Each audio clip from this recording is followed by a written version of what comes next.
Cold comfort.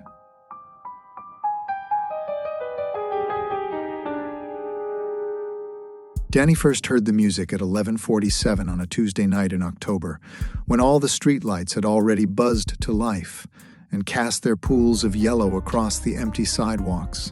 He heard it from his bedroom, that familiar tinkling melody that belonged to summer afternoons and melting popsicles and children running barefoot across hot pavement. But it was October, and it was late, and the sound was somehow off in ways that he couldn't name, like hearing Christmas carols in July or waking up to find snow in August. His mother was asleep. She was always asleep by now, exhausted from her double shift at the diner. Her uniform would still be draped over the chair in her room where she'd left it.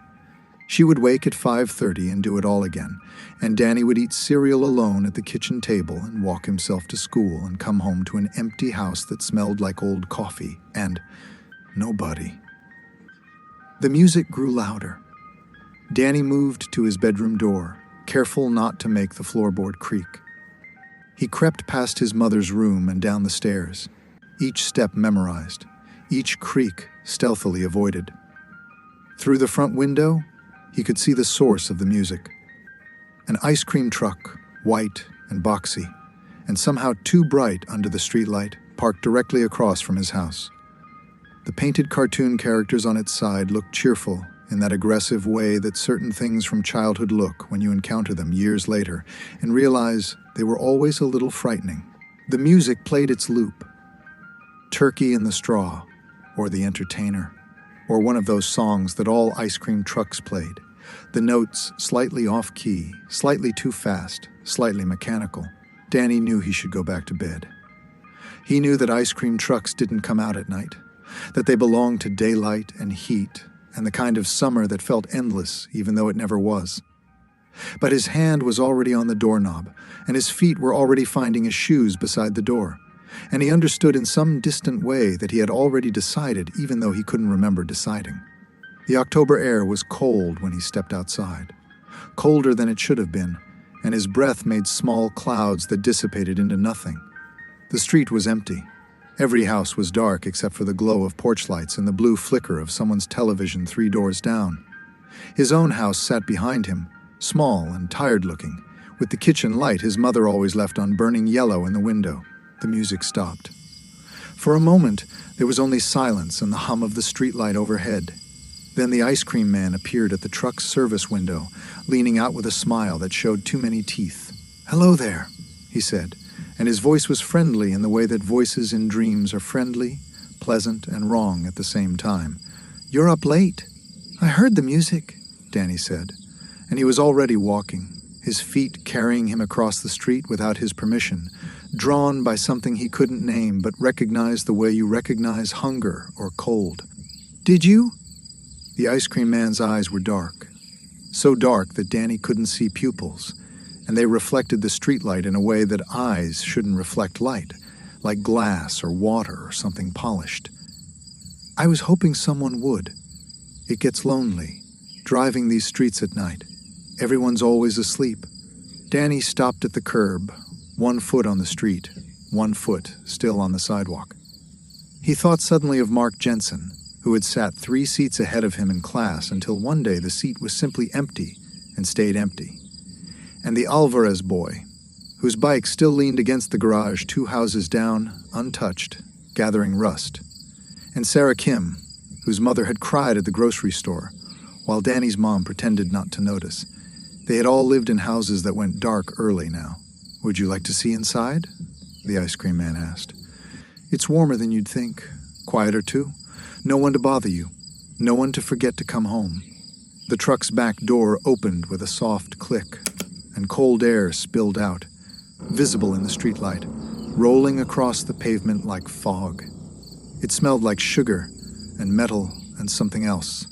Something that reminded Danny of the freezer in the basement of his grandmother's house, the one that had been unplugged for years but still smelled of old frost.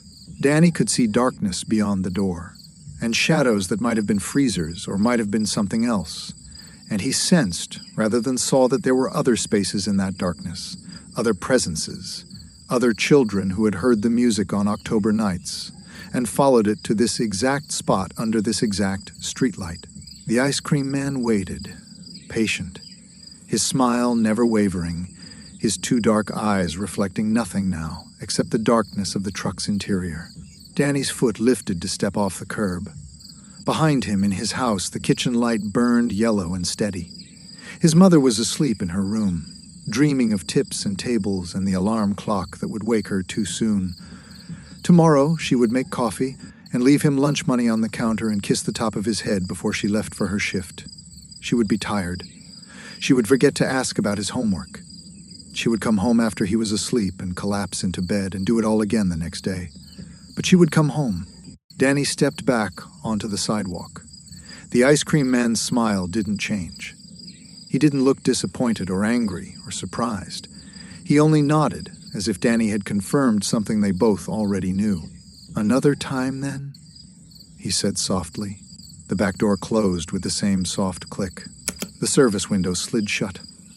The music started again, that tinny, mechanical melody, and the truck pulled away from the curb with a sound like wind through empty rooms. Danny watched it disappear down the street, its white paint glowing under each streetlight it passed, until it turned the corner and was gone.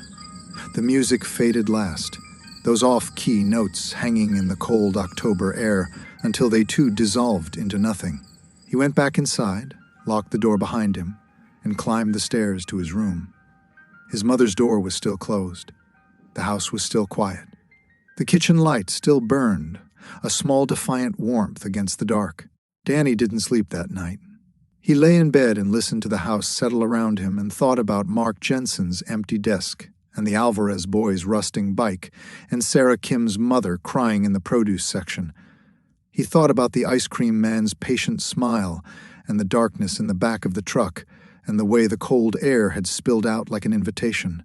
And he understood, with the kind of certainty that settles in your bones, that the truck would come again. Maybe not for him. Maybe not tomorrow night or next week or even next October. But it would come, because there were always children who sat alone in dark houses. Always children who listened for sounds that meant someone, anyone, had noticed they existed. The music would play on streets where porch lights went out too early, and kitchen lights burned through the night for no one. The ice cream man would wait under streetlights, patient as winter, offering the only comfort he knew how to give: silence, stillness, the cold permanence of being wanted for something.